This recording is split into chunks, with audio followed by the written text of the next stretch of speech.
So the latest figures are in. Since 2013, 247,880 badgers have been killed under the government's cull. 17,150 of them were slaughtered just last year. It's a national disgrace. And the latest developments make it even worse. For over a decade, we've been told that killing badgers helps control the spread of bovine TB in cattle. But a new paper just published by the Royal Society could change everything. An international team of scientists has reanalyzed the government's key badger culling study, the Randomized Badger Culling Trial, RBCT, the study that's been used to justify mass killing for the past 20 years. And what did they find? Well, flawed maths, misrepresented methods, and unsupported conclusions. In short, the science the government has relied on to justify the cull simply doesn't stand up. This single study has underpinned the killing of nearly 250,000 badgers. To understand the full implications of the new paper, I went to Parliament last week to speak with Professor Paul Togson, the lead epidemiologist behind the reanalysis, to ask why the badger cull ever started and what his findings mean going forward. If you had 60 seconds right now to explain to someone who's just approached you, who has no understanding of the badger cull or why badgers are being killed for the last 20 years, what would your 60-second reply be, explaining why it started and why this paper today matters so much and undermining it? Well, the badger cull started because of the results of an experiment. The experiment wasn't analysed statistically correctly, so there was the wrong answer, the wrong result.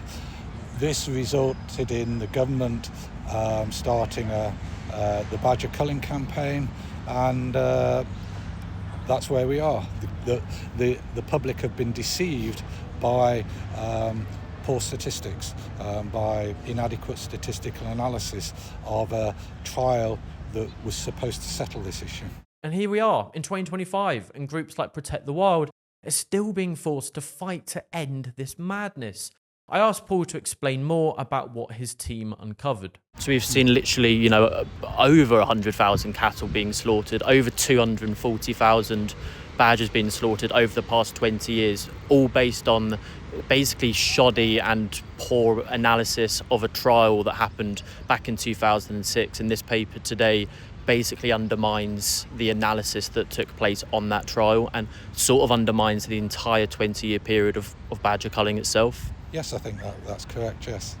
And, there's been a lot of papers published since 2006 saying that, badger culling works, this is what you should do, this is how many badgers should be culled. But it's all based on modelling, mathematical models, which have used the results from the randomised badger control trial to parameterise those models to prove it works.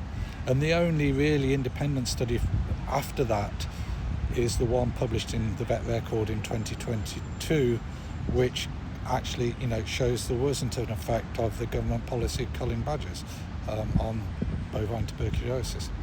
Despite all of this, despite the science, despite the opposition from experts, just last week, Natural England confirmed a fresh wave of badger culling has been approved by government officials. 9 new areas across England, from Derbyshire to Wiltshire, are now set for supplementary culls. And from September, 10 more zones, including parts of the West Country, Northamptonshire and Cumbria, are expected to see their culling periods extended. This is happening in direct defiance of scientific advice. Dr. Peter Brotherton, Director of Science at Natural England, explicitly advised there was no justification for continuing supplementary culls this year. But Natural England is going ahead anyway.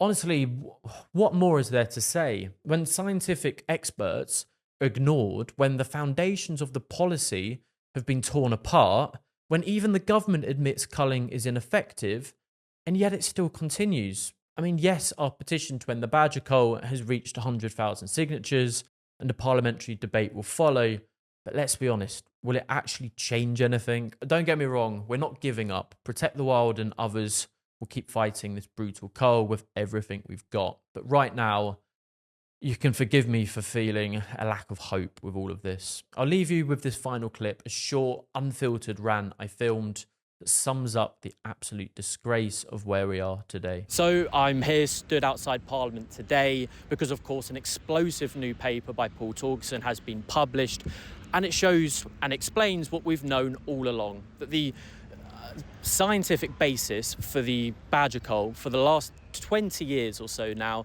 is completely flawed. The analysis that was done of the RBCT, that was the randomised badger culling trial back in 2006, which is the basis for all culling that has happened, that supposedly proved that the culling of badgers leads to the decline in TB in cattle, is complete rubbish. The analysis that was done was completely flawed, and that's what today's paper demonstrates. It's hard factual evidence, and yet the media don't want to cover it. You know, it doesn't matter who we've contacted, everyone's gone silent. No one wants to call out the truth in all of this. And that is the government, DEFRA, they're complicit in the mass slaughter of an iconic British species. They don't care what the science says. They don't really give a damn what is put in front of them, despite clear proof and evidence that undermines that original analysis of that original trial that supposedly is the basis and proof for why badger culling has an effect on TB decline in cattle. I am so frustrated with what I'm seeing. It's why I'm stood outside Parliament here today. It's why I've spoken to Paul in person to get his thoughts, to get him to explain the ramifications of this paper that's just landed today. And hopefully we can get not only the government and DEFRA to wake up to the science, but also to explain to the public, to farmers, how they've been misled. They've been essentially lied to for the past 2 decades. The science is shoddy at best, and we consistently are showing paper after paper from different academics, impartial, international, experienced academics from all over the world have combined on different papers, all underpicking and destroying this ridiculous farce of an analysis of that original trial back in 2006. At this point, I don't know what else I can really say, or what scientists can produce, or what academics can produce to get this government to wake up and see the truth when it comes to the badger cull. It's an absolute disgrace.